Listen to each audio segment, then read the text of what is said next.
Hi everybody, and welcome to our small group again this week. This week we're talking about radical hope. And the fact is, everybody needs hope. You know, as I've been doing a little bit of studying and looking up things about hope, I came across a story that comes from near the end of World War II. Down in the United States, there was a submarine coming back to its home port in Virginia. And as it was entering the harbor, something went terribly wrong and the submarine sunk. And Coast Guard divers were dispatched to the scene, and they went down, and the story goes that when they were down there, they could hear some of the crew members tapping out in Morse code, "Is there hope?" And you know, that's the question that we're all asking. Is there hope? Is there hope for the situation that I'm in? Is there hope that I'm going to get out of this financial mess that I've got myself into? Is there hope that I'm going to find a new job after I've been laid off? Is there hope that I'm going to get through this medical crisis that I'm facing? There's all kinds of things that cause us to look for hope. Now, the reason that we cannot live without hope, because that's the reality, no one can live without hope. And the reason is because this world is broken. As much as we think it's a perfect world sometimes, especially here in North America, more and more we're realizing, and probably most of you have realized, it's not a perfect world. Things don't always go the way we plan. And things go terribly wrong sometimes in our relationships, in our physical bodies, just in our situation. And when those things come along, we look for anything that'll give us hope. That's one of the reasons there's so many scammers out there on the internet, because they're looking for people that are looking for hope and are willing to try anything. Now, the truth is, there's only one reliable source of hope. Because you see, when we talk about hope, it isn't hope itself that's what's key or what's good.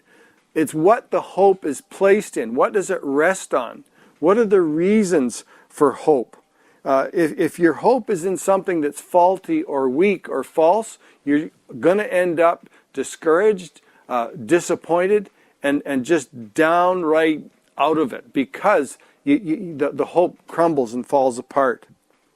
There was a guy in the Bible named David, and he went through an awful lot of experiences in life, good, bad, and ugly. And he has, in fact, written most of what we call the book of Psalms. They're songs, they're poems. And in one of those Psalms, in Psalm 62, he says this. He says, "Find rest, O my soul, in God alone." You know, he's just struggling on the inside. Like he's just has this restlessness. He says, "Find rest, O my soul, in God alone. My hope comes from Him." And then he says this, "He alone is my rock and my salvation. He is my fortress. I will not be shaken." That is the source of radical hope. When the Lord is the rock, He's the solid foundation. He's the fortress. He is what your hope is focused on. Now, this past Sunday, we talked about 5 specific reasons to have hope. And they come in a letter that Peter has written to people who are going through terrible, terrible situation, trials, persecution. They were followers of Christ, living under the rule of a Caesar by the name of Nero. If you know anything about Nero, you know that he was a very cruel ruler. He pursued and hunted down followers of Christ. And he had them thrown to the lions. He had them executed. He crucified them. He did horrific things. He had them burned alive. Just absolutely horrific things. And to be a follower of Christ at that time meant you're going to be hunted down. And you're probably, if you get caught, you're definitely going to die. That's going to be the end of your life. And he writes to these people, giving them 5 reasons, solid reasons, to have hope, radical hope. So now as you go through this together in your small group, take a look at those 5 reasons. We talked about them on Sunday. Now as you talk about them together, see if God wouldn't apply some of this to your life where you're at, because you need radical hope. All right, we'll have a great small group together, have a great discussion, and we'll see you next week.